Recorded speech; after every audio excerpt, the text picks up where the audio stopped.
ಇವತ್ತು ಮತ್ತೊಂದು ಹೇಳಿಕೆಯನ್ನು ಕೊಟ್ಟಿದ್ದಾರೆ. ಒಂದು ವೇಳೆ ಸಿಂಧೂ ನದಿಯ ನೀರು ನಿಂತರೆ ಪಾಕಿಸ್ತಾನಿಯರು ಹಸಿವು ಮತ್ತು ಬಾಯಾರಿಕೆಯಿಂದ ಸಾಯಬೇಕಾಗತ್ತೆ ಅಂತೇಳಿ ಸ್ವತಃ ಪಾಕಿಸ್ತಾನದ ರಕ್ಷಣಾ ಸಚಿವರೇ ಒಪ್ಪಿಕೊಂಡಿದ್ದಾರೆ. ಸ್ವತಃ ಪಾಕಿಸ್ತಾನದ ರಕ್ಷಣಾ ಸಚಿವರು. ಜೊತೆಗೆ ಅವರು ಇನ್ನೊಂದು ಬೆದರಿಕೆಯನ್ನು ಹಾಕಿದ್ದಾರೆ. ಒಂದು ವೇಳೆ ಸಿಂಧೂ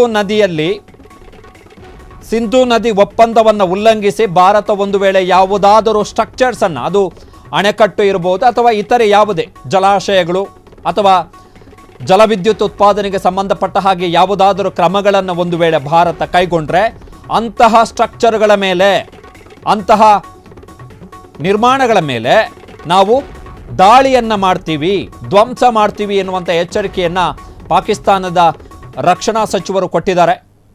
ಪಾಕಿಸ್ತಾನದ ಪ್ರಮುಖ ಸುದ್ದಿವಾಹಿನಿ ಜಿಯೋ ನ್ಯೂಸ್ಗೆ ಕೊಟ್ಟಂಥ ಸಂದರ್ಶನದಲ್ಲಿ ರಕ್ಷಣಾ ಸಚಿವರ ಹೇಳಿಕೆ ಇದು. ಪಾಕಿಸ್ತಾನಿಯರು ಜೊತೆಗೆ ಅವರು ಹೇಳಿದ್ದಾರೆ, ಅಗ್ರೆಷನ್ ಅಥವಾ ಆಕ್ರಮಣಕ್ಕೆ ಇನ್ನೊಂದು ರೂಪ ಇದು. ಸಿಂಧೂ ನದಿ ನೀರನ್ನು ತಡೆದಿರುವಂಥದ್ದು ಆಕ್ರಮಣಕ್ಕೆ ಇನ್ನೊಂದು ರೂಪ ಎನ್ನುವಂಥ ಅಂಶವನ್ನು ಪಾಕಿಸ್ತಾನದ ರಕ್ಷಣಾ ಸಚಿವರು ಹೇಳಿದ್ದಾರೆ. ಅವರಿಗೀಗ ಅರ್ಥ ಆಗ್ತಾ ಇದೆ, ಸಿಂಧೂ ನದಿ ನೀರಿಗೆ ನಾವು ತಡೆಯನ್ನು ಹಾಕಿದರೆ ದೀರ್ಘಕಾಲದ ಯೋಜನೆ ಅವೆಲ್ಲ ಇವತ್ತು ನಾಳೆ ಬೆಳಗಾದರೆ ಇವೆಲ್ಲ ನಡೆಯೋಕ್ಕಾಗಲ್ಲ. ದೀರ್ಘಕಾಲದ ಯೋಜನೆಗಳು, ಜಲಾಶಯಗಳು ನಿರ್ಮಾಣ ಆಗ್ತವೆ. ಜಲಾಶಯಗಳ ನಿರ್ಮಾಣ ಆದ ತಕ್ಷಣ ನೀರಿನ ಹರಿವಿನ ಪ್ರಮಾಣ ಪಾಕಿಸ್ತಾನಕ್ಕೆ ಸಿಂಧೂ ನದಿಯಿಂದ ಕಡಿಮೆ ಆಗುತ್ತಾ ಹೋಗುತ್ತೆ.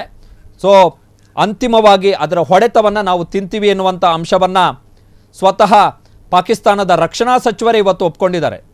ಹಸಿವು ಮತ್ತು ನೀರಿನಿಂದ ಜನ ಸಾಯಬೇಕಾಗತ್ತೆ ಅಂಥೇಳಿ. ಸೊ ಅಷ್ಟೆಲ್ಲ ಕಾಳಜಿ ಇರ್ತಕ್ಕಂಥವ್ರು ತಮ್ಮ ದೇಶದ ಜನರ ಬಗ್ಗೆ ಭಯೋತ್ಪಾದಕ ಕೃತ್ಯಗಳು, ಭಯೋತ್ಪಾದಕ ಸಂಘಟನೆಗಳು, ಹಫೀಜ್ ಸಯೀದ್ ಇರ್ಬೋದು, ಇತರೆ ಯಾರೆಲ್ಲ ಭಯೋತ್ಪಾದಕ ಸಂಘಟನೆಗಳಿದ್ದಾವೆ ಆ ಸಂಘಟನೆಗಳಿಗೆ ಅಲ್ಲಿ ಆಶ್ರಯ ಕೊಡೋದನ್ನು ತಪ್ಪಿಸ್ಕೋಬೇಕು. ಪಾಕಿಸ್ತಾನ ಆ್ಯಕ್ಚುಲಿ ಏಷ್ಯಾ ಭೂಖಂಡದಲ್ಲಿ ಇರ್ತಕ್ಕಂಥ ಅತ್ಯಂತ ದೊಡ್ಡ ರೋಗಗ್ರಸ್ತ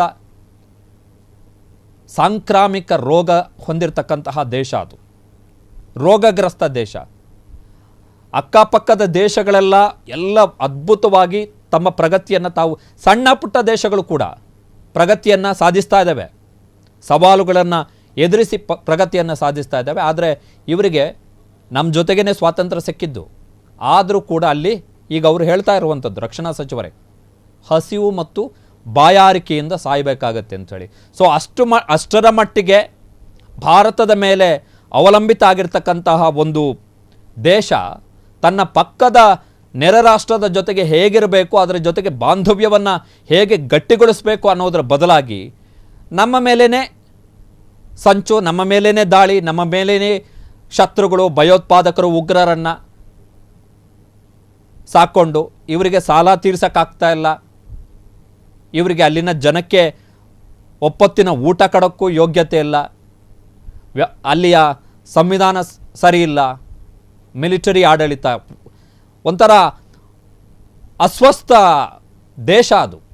ಆ ದೇಶ ಈಗ ಅವರಿಗೆ ಟೆನ್ಷನ್ ಶುರುವಾಗಿದೆ, ನಾಳೆ ಏನಾಗುತ್ತೋ ಅಂಥೇಳಿ.